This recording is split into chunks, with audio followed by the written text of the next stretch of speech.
Hi there, and welcome to another edition of the Gersnet Weekly Podcast, the independent Rangers podcast, which is brought to you by fans, for fans, and where the content is absolutely free. It is another sort of bonus preview pod for you guys. We're looking at the Royal Antwerp game tomorrow night at Ibrox, 4-3 from the first leg, so we'll have a wee chat about that. We'll also have a look at some of the stuff that's happened today with Neil Lennon, some interesting stuff happening there, and the apologies that have came from Nathan Patterson and a few of the other guys who were involved in the COVID stuff. As I say to you all the time, guys, it's not just the pod that we do here at Gersnet. We've got the forums, there's the articles, there's a history archive on the website, social media, all that stuff. So get yourself onto the website and forums if you can. If this is the first time you've listened to the pod, we would ask you to subscribe, put the word out there on social media that we're here. We've got over 4,000 subscribers now, so we're doing well. And if, as I said, if you could subscribe, that would be great. We're live tonight. It's the Wednesday night before the game. But the pod will be available to download or stream on a variety of platforms from tomorrow, including Acast, iTunes, YouTube, Castbox, Stitcher, Spotify, all that gump that I say every time I come on, guys. I'm sick of hearing myself saying that stuff, but, you know, it's good to promote ourselves. So on to my guest, and it's John McCallum there, sitting in his very lovely house there, his lovely picture in the background. How are you, John? I'm well, thanks. I'm well. I got this for my birthday. This was my birthday present from my family for my 50th. Yeah, there you go. I'm 2 years away from mine. Yeah, well, we can tell. You can tell. I'll say it before you do. So yeah, I'm not bad. Thanks, not bad. You know, middle of the week, waiting for the game tomorrow. It's a highlight of the week, as ever.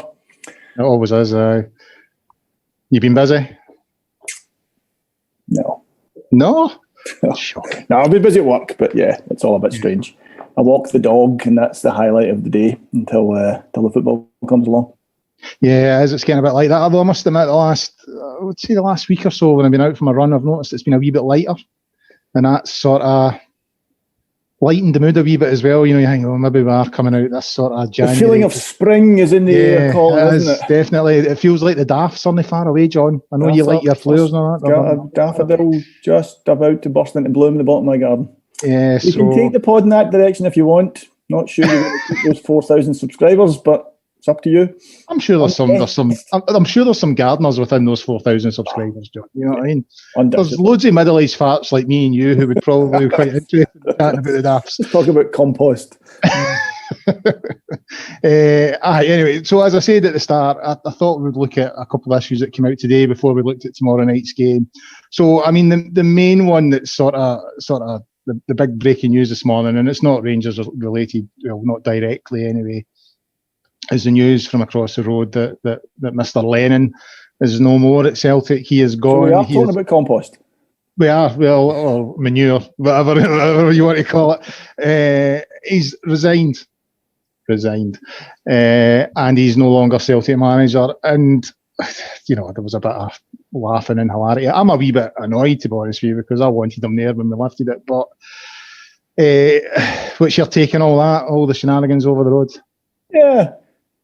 To be honest, I was a little surprised. I thought that I'd thought he would stick it out until the end of the season. I assumed he was a dead man walking and that he was going to get replaced. But my feeling is, and I've even less insight into the machinations of the Celtic boardroom than I do into the Rangers one. So my feeling is he has walked. Actually, I do think he's resigned. I suspect there's been several heated conversations following their return from Dubai and their defeat to us and all that kind of stuff. And I think it's probably been agreed that he would leave at the end of the season. I suspect their last final hope after their poor run was that we might go on a poor run and they might be able to apply some pressure. And as that's not happened, and as they've then lost to Ross County, I think he's just decided it's time to walk away. So I'm a bit surprised that he's chosen to do it. I thought he would stick it. Like you, I wish I would have liked him to have held on for just because I think that would have been quite fun. I'd quite like to have seen some, particularly if we could win the league at Parkhead. I think I would quite have enjoyed seeing the television pictures of him like that. But he's chosen to walk away. So, do you think it's related to that prospect? Because I think that is haunting them. Oh, absolutely. I think that is absolutely haunting them. I think the thought that we could win the league, this early in the season at their ground is something that is keeping them up at night just now. I think that would be the ultimate. From our perspective, I think that would be the ultimate. But I don't know if they would recover from that quickly. I really don't. So I mean, I'm certainly the fact they've put Kennedy in charge. I don't know an awful lot about him. People in the game say he's well thought of, but I don't see how he gets a different tune out of that team. He's been. Well, I was reading today that I can't remember who it was. Someone was saying, John Kennedy's very well thought of. Brendan Rodgers rated him very highly, and someone came in straight away saying, I rated him that highly that he never took him to Leicester. You know what I mean? It's just straight away that argument was shot down. I mean, I'm the same. I have heard wee rumours that Kennedy and Lennon weren't seeing eye to eye, and I think Kennedy was seriously questioning, some of Lennon's sort of ways of doing things and all that kind of thing. But I suppose we'll find out. But I mean, we only really need 6 points. I know people say it's 7, but I can't see them clawing back that goal difference. So to me, 6 points, and that's us. We've reached a tally that they're not going to reach. And it doesn't matter if he's Jose Mourinho; he's not going to turn us around this season. You know what I mean? So, no. And I do. I think the thought of being in charge of Rangers when they won the league at Celtic Park was too much for Lennon. I think that was part of it. Interesting to note that Scott Brown cut short a press conference yesterday when he was asked about it. It was just like, right, that's it. Yeah. Press conference over. I'll see you later. So I think you're right. I think it's nagging at them a little bit. Colin, if you recall the season McCoy's first season in charge, where we'd get into receivership and everything was happening, and they could win the league at Ibrox. Yeah, I was there that day, and we beat them. And that felt, that you're looking for something from the worst season in the club's history. Yeah. That was it. That just winning that game, not the defiance involved in that. So I think we can expect a bit of that from across the city. But I don't know. I think they'll meander now. I don't know if the guy Kennedy has genuinely got a chance of the job, but I imagine he'll be looking to make his mark. But I do think they might meander now, because are they going to appoint somebody while the guy Law's going to leave before the new guy comes in? I mean, I'm sure he's being consulted and is involved, but he's not there. He isn't running the ship just now. So I would be surprised at that. I'd be surprised at them going to bring it in. Plus, I think the Celtic support are looking for some big name. I think they'd be fairly underwhelmed if they, bring in the Hibs manager or Kennedy. I don't think that's going to shift season tickets and jerseys. They have this delusion that they're going to go out and get, somebody from the kind of top rung, and I don't think they are. I don't think they can afford to. No. Celtic spend £3 million a year on a manager. I don't think so. I think those days are not in the current climate anyway. Not with COVID and how the impact that that's had. I don't think we'll win it at Celtic Park. I think Celtic will drop points before then. I can see them. Yeah. I mean, I think it's Aberdeen and Dundee United they've got to play.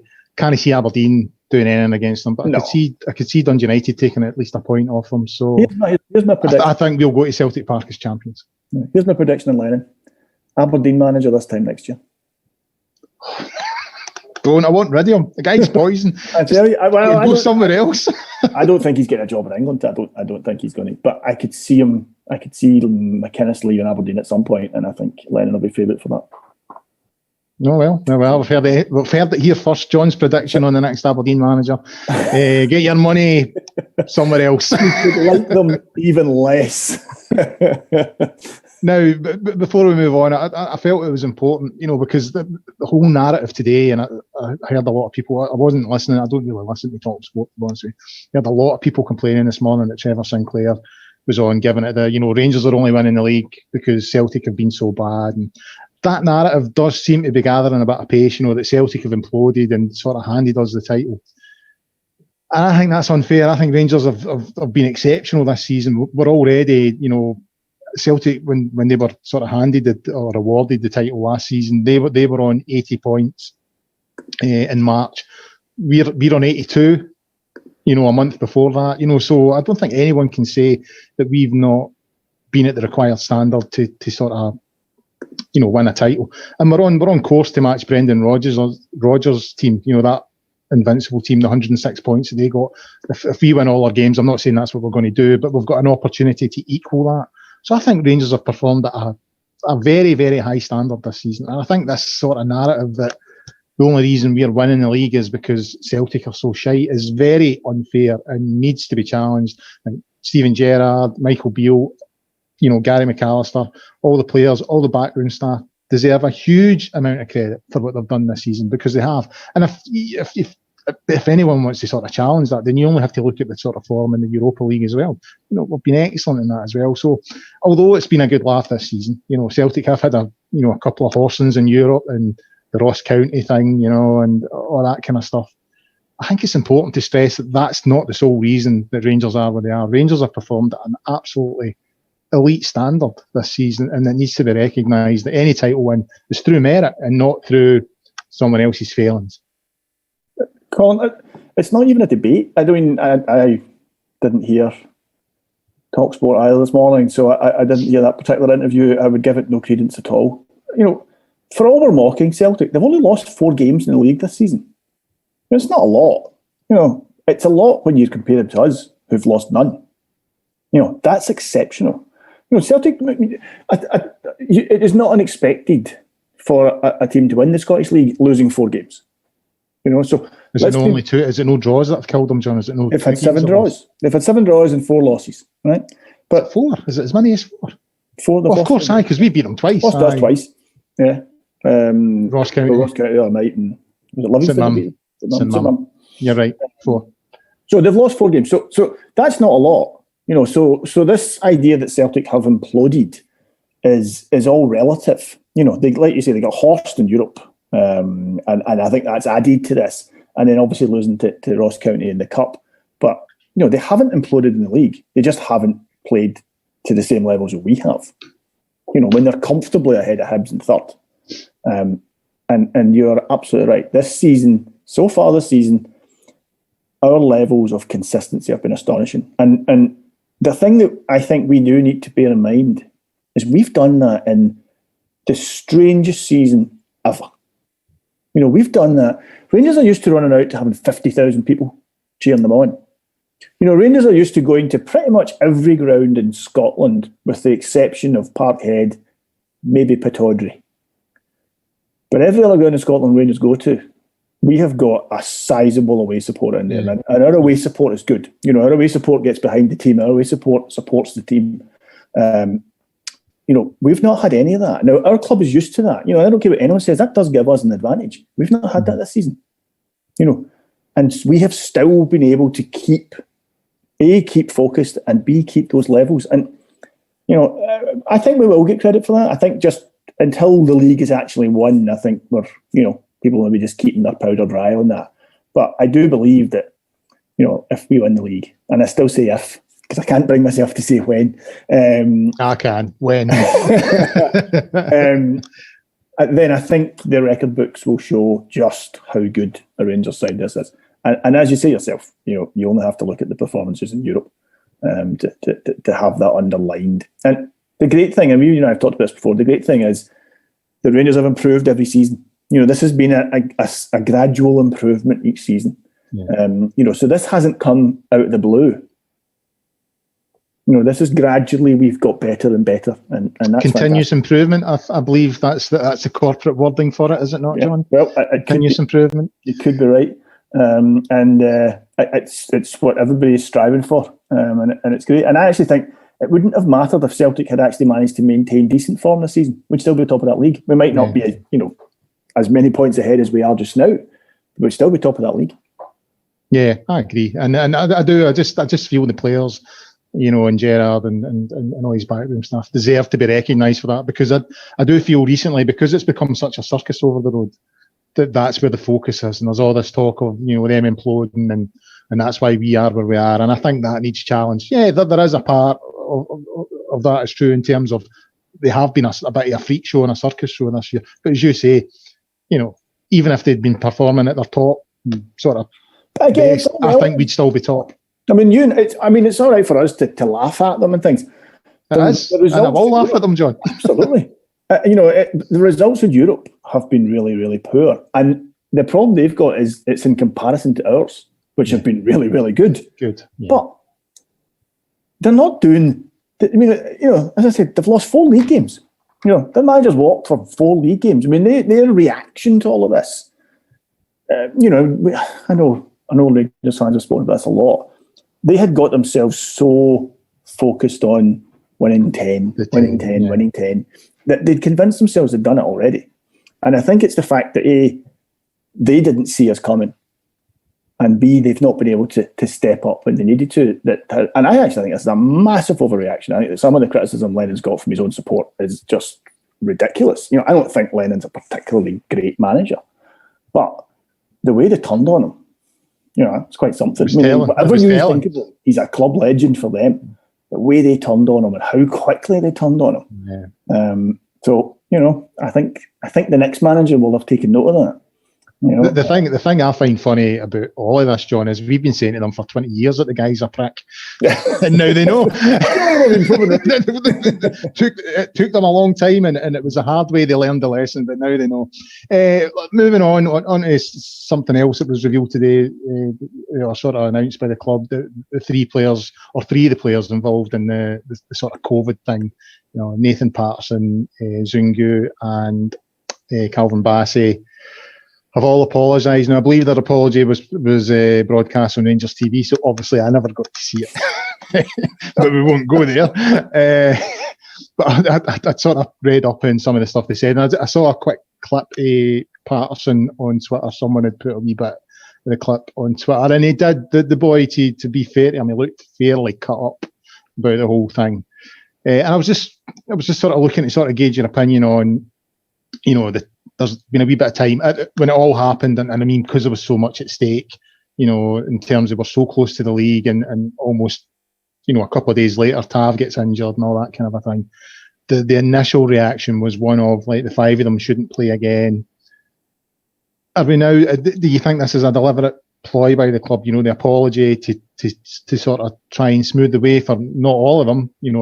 Zungu, for example, I don't think he'll wear a Rangers jersey again, but maybe the younger ones, Patterson and maybe even Bassey, is this maybe an attempt? Not saying that they're going to recover their Rangers career, but they've apologised, they've been humble about it. There's a bit of contrition there. They're accepted that they're wrong. Is it now a case of, right, you've apologised, you now need to show us in training every single day just how committed you are to try and recover, and then, and only then, I might let you back into the team or back into the fold? Or is it a done deal that none of them will be back? I hope they'll all come back. I do genuinely hope they'll all come back. I don't think you should lose your job for this, which is what we're saying. I don't think you should lose your job for this. I don't think what they did. I think if you take what they did in isolation, take away all the other stuff, take away the fact that, if they'd gone back and infected all the other players, and other players have had, I know they didn't even catch him. It's not like they were found tested positive, but no one else had to do it. If you just look at the thing in isolation, I personally don't think you get sacked for that. You get fined heavily. You get a bollocking. You are publicly humiliated. I don't think you get sacked for it. Is my own feeling. But I know there are plenty of Rangers supporters who think differently. Who think they should be marched down Edmiston Drive and said, right, go find another club. That's it. You've had your chance. You blew it. It's too much was at stake. I understand that point of view. I just personally don't think that actually helps any of them. Zungu is an older man, but the other 2 are teenagers, and the other 4 are teenagers. Colin, you and I were fortunate; they didn't have YouTube and this mobile phones and all that kind of thing when we were 18 and 19, and I am genuinely grateful for that. I made mistakes at that age. I got bollocked. I learned from them, and you don't make them again. That's all part of growing up, and I think you have to take that on board. I haven't seen the videos either. I read a kind of report on them. I think there will be genuine contrition from them. I think they probably realise the enormity of what they did. from that perspective, I think the club have played it quite well. They made the initial statement and then they've kept quiet. They're now past the 10 days, so they can resume training. They can come back to out to Auchenhowie. It would be daft for Rangers to cut off their nose to spite their face at this stage. We need a right back. So I think it'd be daft to say that you'll never play for the club again. Either you let them back in and you see what they do, and if they knuckle down, if they have learned their lesson, then in the scheme of things, no harm done. Would be my view on it, Colin, and I kind of hope that is what the club are going to do. I don't know what the SFA or the SPFL are going to do. I'm surprised at how quiet that's been. I did. Well, they can't really say anything because one of their referees is, they had to get pulled at the weekend there because one of them, had been a close contact. It was Bobby Madden. I knew Bobby Madden get pulled because of one of the linesmen he played with. But one of the linesmen was allowed to play. He was allowed to officiate at a game. Yeah. And so the SFA had to apologise because they shouldn't have been there. So I think the SFA and the SPFL are now like, right, well, we're in a difficult position to punish clubs now because you've actually made an arse of this ourselves. So I still think they'll be hammered though. And I don't think we'll see them for the rest of the season. I mean, there's only 8 games left. Jones and Edmondson got 7 games. I just can't see. I can't see them featuring at all for the rest of the season. The cutting off your nose to spite your face thing, I think you've got a point, especially when it comes to Patterson. As you say, 2 of them were teenagers, and those are the ones that now there's been a wee bit of time, and I've seen the apology. I was sitting there thinking today, maybe we do need to be careful that we don't let 2 potentially really good players go because of this. I think Zungu, I think he's 28. Yeah. He's on loan. I think he goes back to his parent club and thanks, but no thanks. You know what I mean? I think that's how it'll end for him. And if we're being honest, Colin, that's an easier decision on a football basis because none of us have been massively impressed with Zunga. He's not like you've watched him play and thought, got to sign this guy. Yeah. That's not to say he can't come good, but if it was announced we weren't going to sign him on a permanent deal, none of us are going to think, we missed out there. No, and that was that was before all this. Yeah, exactly. You were thinking that anyway, and now that's this. I just can't see any way back from. But I think there's maybe a different approach. Maybe needs to be taken with other boys just to see how they react and to work out if they have learned. As you say, we've all been young, we've all done daft things, So it'll be interesting to see how that plays out.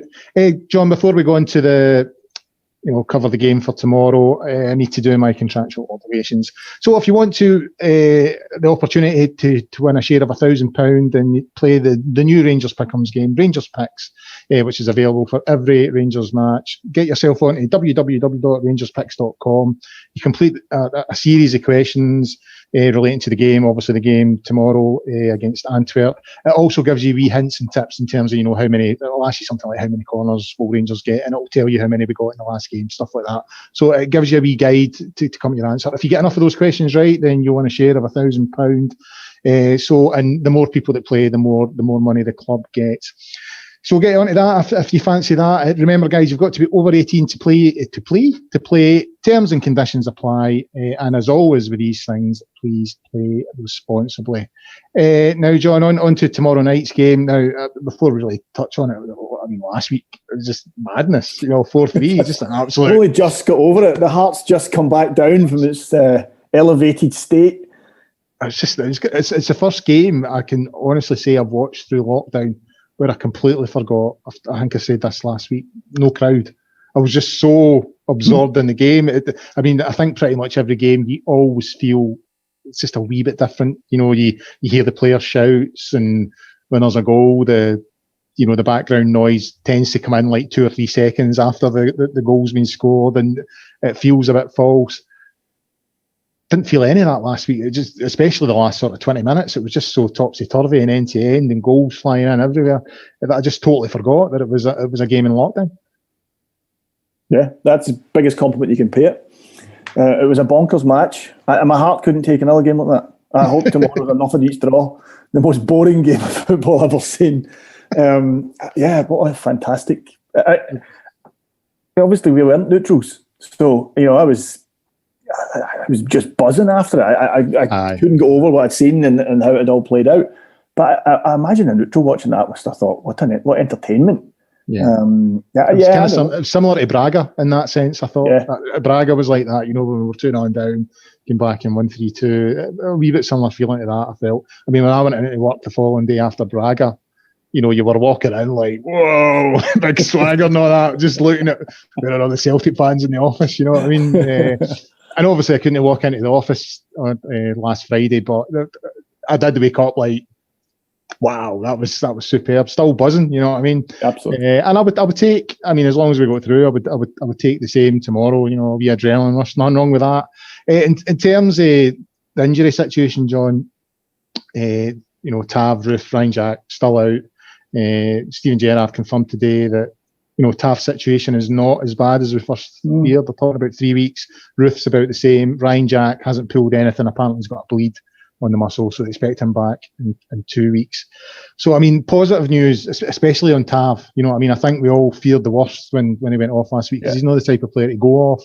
And it just looked like one of those ones, he'd left his sort of body open and 50-50. Who was it that said it last week? He should have went in with his laces. Somebody said it last week in the commentary. I think it might have been McCoy or Hutton. Somebody says, he's went in with his side foot. He should have went in laces just right through it. I think that probably summed it up. I think he's went in the wrong way to that type of tackle. And I think we all feared the worst. But positive news, 3 weeks, I think we can live with that. It's great news. Absolutely. Like you, I thought, that's one that not just keeps them out for the season, but maybe takes them out for 6 months. He can miss the start of next season. And when you realise how important he is to how we play football, not just to the team as their captain, but the way we play, we need our fullbacks to be down there. Our fullbacks contribute so much. And Balogun, he's a good centre half. He played better at the weekend than I thought he would, but he's no Tav. He's clearly, he reminds me of when we used to stick Dave McPherson at right back. Yeah.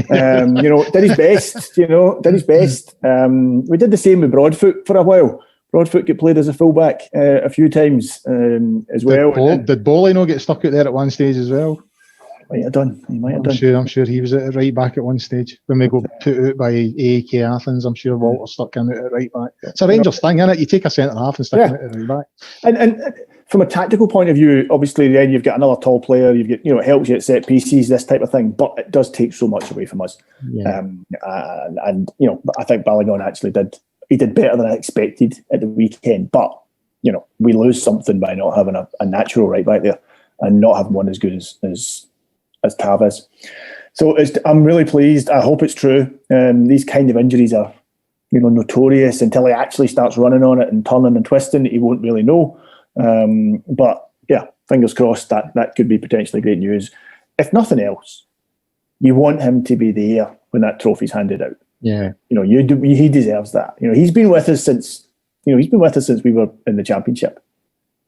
He's probably what? Is he the only one left that's been there all the way through? But since we came up. Yeah, he probably is for the Championship. I can't think of anyone else that's still. He's played. He's had hidings. He's watched us get gubbed 5-1. He's been there all the way through, and he's come through the other side. And I think he deserves more than most in the team. He deserves it. So, I'm delighted. Great news. I wish he would be back a wee bit sooner, but I'll take 3 weeks because, like you, I thought it was going to be 6 months. On Ruth and Jack, is there concerns that we're talking about them again? Because it does seem to be... with Ryan Jack, I think it was me and you that spoke about it before, saying, you get 5 games out of him, then he's out for 3. It seems to be going the other way.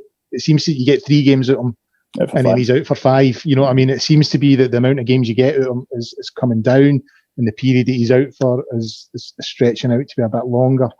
And Ruth has just been so stop-start all season. And it strikes me. I do remember doing a wee bit of reading about him when we were linked to him, and that's one of the things. I think it was Leeds supporters that were saying, he's a great player that picks up a lot of injuries. Yeah. So are those two a bit of a concern that yet again we're talking about them being out for 2-3 weeks?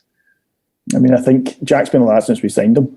Yeah. It was you and I spoke about it. You don't get a full season at Jack. So I think you just have to accept that. With Roof, I think that's why Roof plays for us, because you can see him when he's fit. He could play at a much higher standard than the Scottish Premier League. But I guess injuries are his problem. I guess he is just... I don't understand it myself. You get these players who are prone to injuries. I don't understand the medical side of it.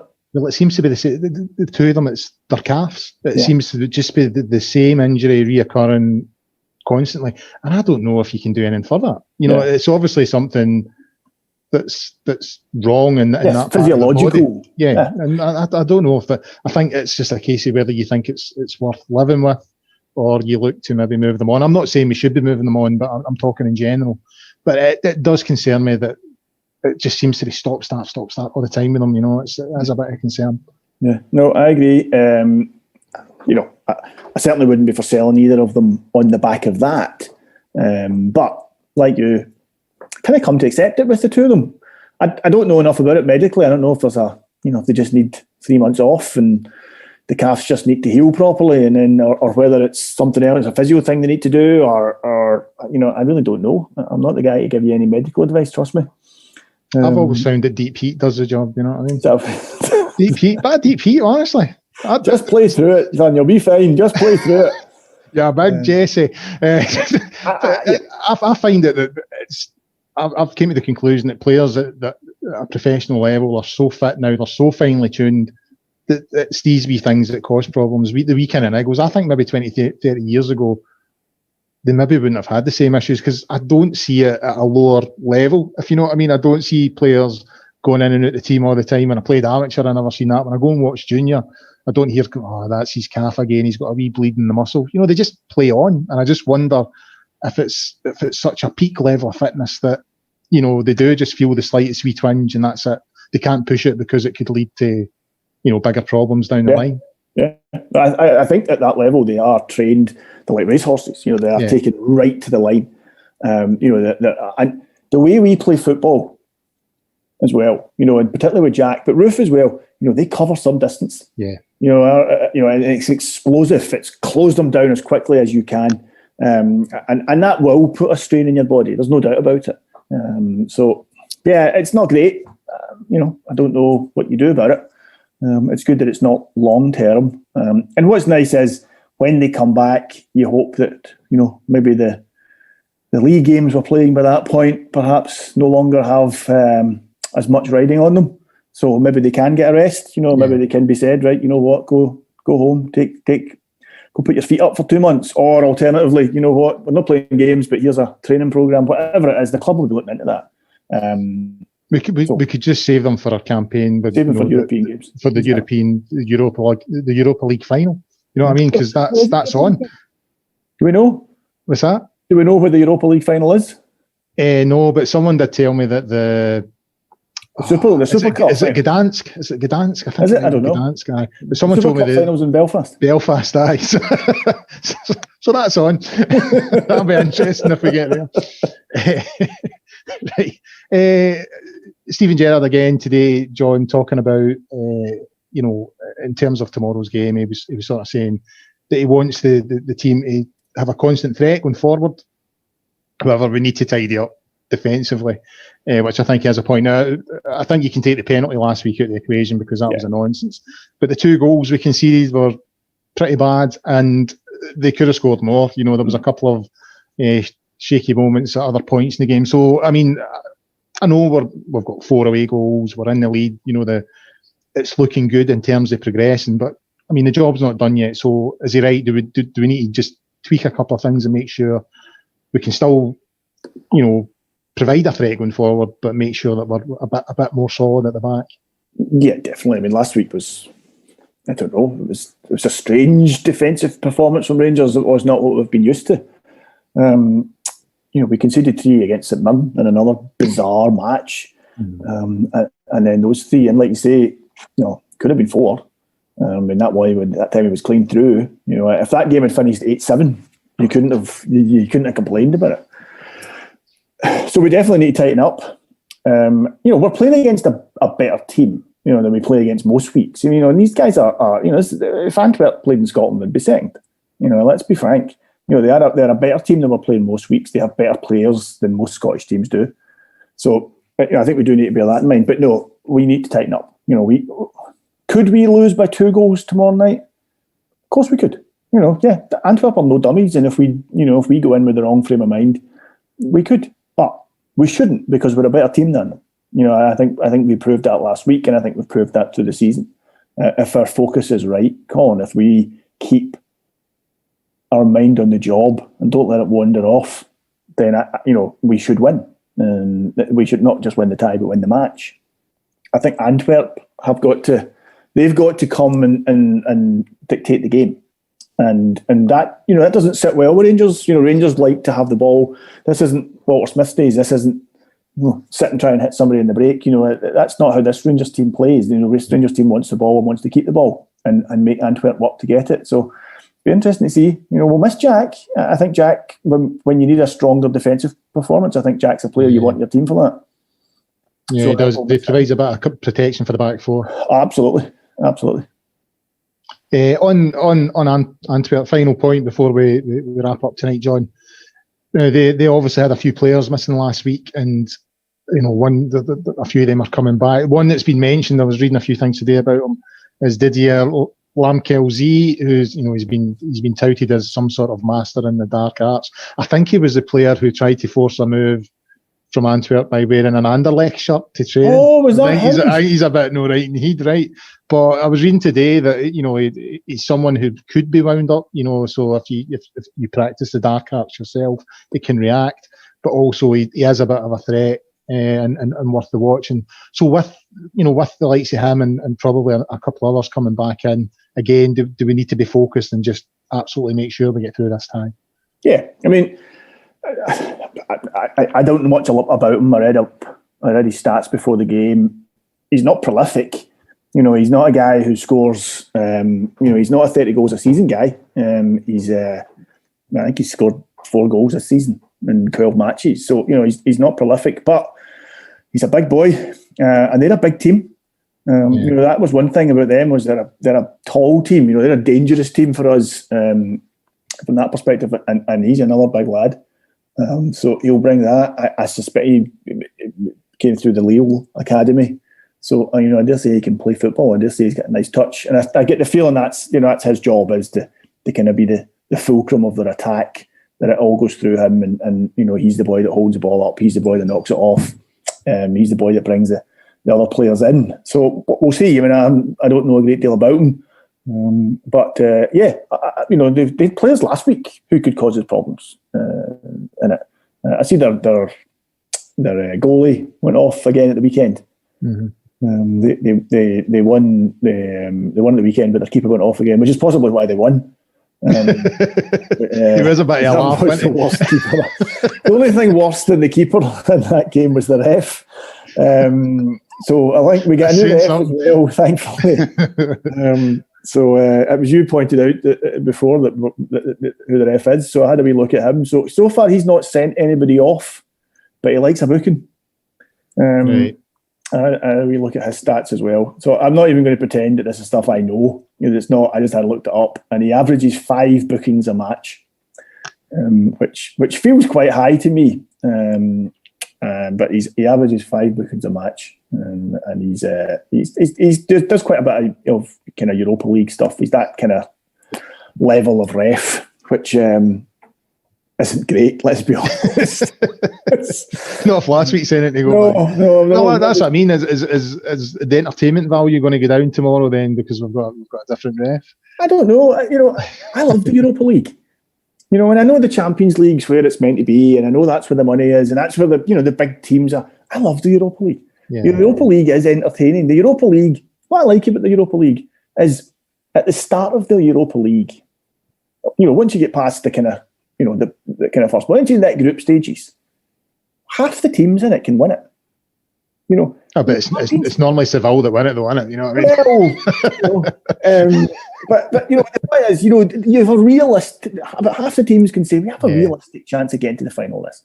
If things go our way, if we have a good season, the rub of the green, we could get to the final of this. And I like that about this tournament. But as a Champions League, let's be honest. Yeah, I know. If we get the Champions League next year, we're not winning it. You know, if we were to get out of the group stages, we would see that as a massive success. And you know, that's not what football's meant to be. You know, when you and I both started going to watch Rangers, you know, and we were in the Cup Winners' Cup or the UEFA Cup or even the European Cup, at the start of the campaign, people had genuine conversations about, could we win it? Yeah. You know, could we win it? It wasn't unheard of for Scottish teams to do well in European football. And that's what I like about the Europa League. And I think that's why it's exciting, because, let's be honest, the teams aren't great. You know, they've got some good players, but they've got some duff players as well. And the referees aren't great, so you get some... And I think that's what leads to some of the better games and the more exciting games. The anthem's better as well, John, isn't it? You know what I mean? The anthem at the start's better than the Champions League anthem as well. I think I really enjoy that anthem. One quick question, because I've got Frankie screaming in my ear that we need to be off air in sort of 60 seconds or so. But if we do negotiate this tie tomorrow night, you know, last 16 for the second successive season, you know, you'd hope if we get a favourable draw, you know, you potentially into the last 8, and then, you know, who knows? Well, exactly. You're going to get, I mean, if we can get through, and we should get through, and if we can get through, whoever we get next hard, you know, ain't no easy teams left. So I think every other team in the draw will want us. I think they'll all view us as being that probably the easiest. You know, you can expect at least 3 English teams in there, possibly 4. You know, there'll be a couple of Spanish teams. There's no easy teams left, so which is great. You know what? That's why we're in this tournament. So you know, I'd say give us someone good. Give us Man United. Give us Arsenal. You know, I kind of view it that way now. You know, the only thing that would bother me about that is we can't get in. But yeah, I know what you mean. Well, a big glamour tie would you know, particularly if the league was won. You know, if this was a case now of, you know what, this is our pure focus. Go on, give us it. Let's enjoy ourselves. I tell you, John, I've convinced myself, utterly convinced myself that mob across the road are going to pay for their 9-year jolly up by us winning the Europa League. But that's just in my daft deeds. Here's hoping. You never know. Well, listen, I'll be the first to congratulate you if you're right. Absolutely, and I would take it. Right, I suppose I better wrap up there, John. So a big thanks to John for his contributions. Good chat as always from him. No show on Friday night, no preview show on Friday night, because obviously there's no game, so there's nothing to preview, but we'll be back on Sunday. Myself, David Wren and Chris Jack are on Sunday night. And we'll have a wee look at the game on Thursday and a couple of other wee bits and bobs. In the meantime, get yourself onto the Gersnet website and forums at www.gersnet.co.uk. Again, as always, guys, look after yourself in these strange times, and bye for now.